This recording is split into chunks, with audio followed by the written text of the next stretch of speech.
So KEAM 2025 സ്റ്റുഡൻസിൻ്റെ rank list cancel ചെയ്തു എന്ന് പറഞ്ഞൊരു ന്യൂസാണ് ഇപ്പോൾ വന്നുകൊണ്ടിരിക്കുന്നത്. സോ ഒരുപാട് കുട്ടികൾ എനിക്ക് പേഴ്സണലിയും ഞാൻ ഓൺലൈൻ മാധ്യമങ്ങളിലും യൂട്യൂബിലൊക്കെ നോക്കിയപ്പോൾ കൃത്യമായിട്ട് മനസ്സിലായത് കീമിൻ്റെ റാങ്ക് ലിസ്റ്റ് ക്യാൻസൽ ചെയ്തു എന്നാണ്. അതായത് നമുക്ക് എല്ലാവർക്കും അറിയാം ഈ വർഷത്തെ റാങ്ക് ലിസ്റ്റ് പബ്ലിഷ് ചെയ്ത് പെട്ടെന്നൊരു പുതിയ ഫോർമുലയിലേക്ക് മാറ്റിയതാണ്. പണ്ട് പ്രോസ്പെക്ടസ് പറഞ്ഞ ഫോർമുലയല്ല യൂസ് ചെയ്യുക. അപ്പോൾ ഹൈക്കോടതി പറയുന്നതെന്ന് വെച്ചാൽ റാങ്ക് ലിസ്റ്റ് ഒന്നും കൂടി റീപബ്ലിഷ് ചെയ്യണം പഴയ രീതിയിൽ എന്നാണുള്ളൊരു ഇൻഫർമേഷൻ വരുന്നത്.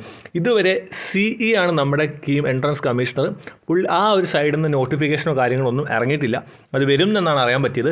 ഇതൊരു നിങ്ങളോട് പറഞ്ഞു വരുന്നൊരു കാര്യം എന്ന് പറഞ്ഞാൽ ഇപ്പോൾ CBSEക്കാർക്ക് ഡിസഡ്വാൻറ്റേജ് ആണ് ഫേസ് ചെയ്തുകൊണ്ടിരിക്കുന്നത്. മാർക്ക് കുറച്ചു, സ്റ്റേറ്റുകാർക്ക് കുറച്ചില്ല എന്നുള്ള കണ്ടീഷനാണ്. ഇനിയിപ്പോൾ വരുന്ന റാങ്ക് ലിസ്റ്റ് എന്ന് പറഞ്ഞാൽ കഴിഞ്ഞ വർഷത്തേക്ക് പോലത്തെ രീതിയിൽ തന്നെയുള്ള ഫോർമുല കാര്യങ്ങൾ തന്നെയൊക്കെ യൂസ് ചെയ്യുക. ഓക്കെ, നടുവിൽ വെച്ച് മാറ്റിയാണ്. അപ്പോൾ ഞാനൊരു കാര്യം പറ്റും, നിങ്ങൾ ഈ ഞാൻ ഈ ലൈവിൽ നോക്കിയപ്പോൾ CBSE കുട്ടികളും അതേപോലെ തന്നെ സ്റ്റേറ്റ് സ്റ്റുഡൻസും ഭയങ്കര അധികം അങ്ങോട്ടും ഇങ്ങോട്ടും വളരെ മോശമായ വാക്കുകളും കാര്യങ്ങളും തർക്കങ്ങളും. ഞാൻ നിങ്ങളെ ആരെയും കുറ്റം പറഞ്ഞില്ല, കാരണം നിങ്ങളുടെ അവസ്ഥ മനസ്സിലാവും. ഒരു റാങ്ക് ലിസ്റ്റ് വരുന്നു, ഒരു വർഷം ഞങ്ങൾക്ക് അഡ്വാൻറ്റേജ് ഉണ്ടാവുന്നു, ഒരു വർഷം വേറൊരാൾക്ക് അഡ്വാൻറ്റേജ് ഉണ്ടാവുന്നു.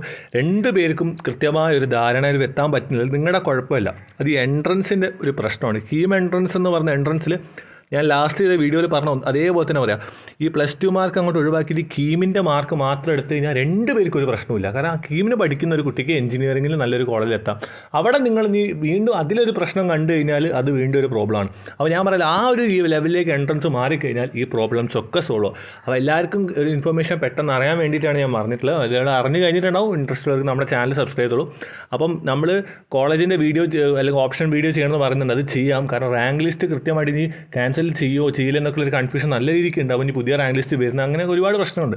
അപ്പോൾ അത് വന്നു കഴിഞ്ഞാലല്ലേ നമ്മൾ അങ്ങനത്തെ കാര്യങ്ങൾ. അപ്പോൾ അതിനൊക്കെ വെയിറ്റ് ചെയ്യുക. അപ്പോൾ എല്ലാവരും എന്ത് ചെയ്യുക, അങ്ങോട്ടും ഇങ്ങോട്ടും നിങ്ങൾ ഫൈറ്റ് ചെയ്യരുത്. ഞാൻ പറഞ്ഞു, നിങ്ങൾ അങ്ങോട്ടും ഇങ്ങോട്ടും ഫൈറ്റ് ചെയ്യുന്നതിൽ യാതൊരു ലോജിക്കില്ല. ഓക്കെ, കാരണം എന്ന് പറഞ്ഞാൽ നമുക്ക് മനസ്സിലായി ഈ എൻട്രൻസിൻ്റെ പ്രശ്നം നിങ്ങളാരും ഉണ്ടാക്കുന്നില്ല. ഇത് വെച്ചാൽ അവരുടെ ഒരു റൂളാണ്. ആ റൂൾ ഇത്രയും കാലം ഫോളോ ചെയ്തു വന്നു. പക്ഷേ ആ റൂൾ കാരണം കോൺട്രവേഴ്സി കുട്ടികളാണ് അനുഭവിക്കുന്നത്. എനിക്ക് മനസ്സിലാവും, ഫ്രസ്ട്രേഷൻ എന്തായാലും വരും. അപ്പോൾ ഓക്കെയാണ്.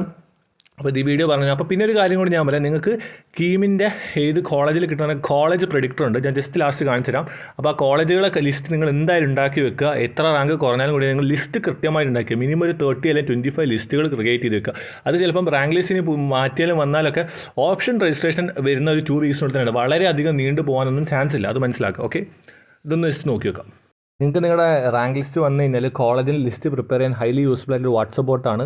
ഇത് നമ്മുടെ കോളേജ് പ്രെഡിക്ടറാണ്. കോളേജ് ദോസ്തിൻ്റെ കമൻറ്റ് ബോക്സിലും ഡിസ്ക്രിപ്ഷനിൽ ലിങ്ക് കൊടുത്തിട്ടുണ്ട്. സോ ഇൻട്രസ്റ്റ് ഉള്ളവർ മാത്രം, അല്ലെങ്കിൽ ഒരു ഈസി ആയിട്ട് നിങ്ങളുടെ കോളേജുകൾ ഏതൊക്കെ ആയിരിക്കും അപ്രോക്സിമേറ്റ് കണ്ടുപിടിക്കാൻ ആഗ്രഹമുള്ളവർക്ക് ഇത് യൂസ് ചെയ്യാം, എല്ലാത്തവർക്ക് ഇഗ്നോർ ചെയ്യാം. ഇത്രേ പറയാനുള്ളൂ. സോ ഇൻട്രസ്റ്റ് ഉള്ളവർ എന്ത് ചെയ്യുക, കമൻറ്റ് ബോക്സിലും ഡിസ്ക്രിപ്ഷനിൽ ലിങ്കും കാര്യങ്ങളൊക്കെ കൊടുത്തിട്ടുണ്ട്. നിങ്ങൾക്ക് നിങ്ങളുടെ റാങ്കോ കാറ്റഗറി ഒക്കെ വന്നു കഴിഞ്ഞാൽ അടിച്ചു കഴിഞ്ഞാൽ കൃത്യമായിട്ട് അനലൈസ് ചെയ്യാൻ പറ്റും. അതേപോലെ തന്നെ വേറെ ഒരുപാട് ഫംഗ്ഷൻസും ഉണ്ട് ഇമ്പോർട്ടൻ്റ് കേട്ടോ. So thank you.